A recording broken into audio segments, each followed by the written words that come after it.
अस्सलाम वालेकुम वरहमतुल्लाह। उम्मीद करता हूँ आप सब लोग खैरियत से होंगे। और अगर आप लोगों ने मेरा चैनल अभी तक सब्सक्राइब नहीं किया तो उसका सब्सक्राइब कर लें ताकि नई वीडियोस आपको मिलती रहे।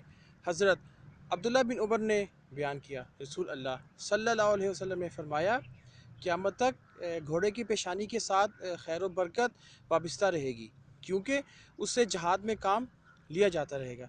इसी तरह हज़रत अबू हुरैरा ने फरमाया, उन्होंने रसूल अल्लाह सल्लल्लाहु अलैहि वसल्लम से सुना, आप सल्लल्लाहु अलैहि वसल्लम ने फरमाया, एक नबी उज़ैर या मूसा अलैहिस्सलाम को चींटी ने काट लिया तो उनके हुक्म पर सारी चींटियों को जलाकर खाक कर दिया गया।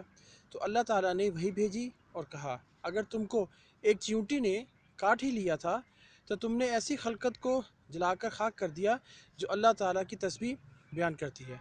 तो मेरे प्यारे मुसलमान बहनों और भाइयों, हम लोग बिल्कुल भी एहतियात नहीं करते, चींटियों को रौंद के गुजर जाते हैं या किचन में या घर में सफाई करते हुए हम चींटियों को मार देते हैं। अगर आपके घर में किचन में चींटियाँ आती हैं तो आप घर के बाहर वाले सहन में या पिछले सहन में शक्कर या मीठा डाल दें तो वो घर के अंदर नहीं आएंगी, क्योंकि इन को मारना अल्लाह ताला को सख्त नापसंद है। अस्सलाम वालेकुम व रहमतुल्लाहि व बरकातुहू।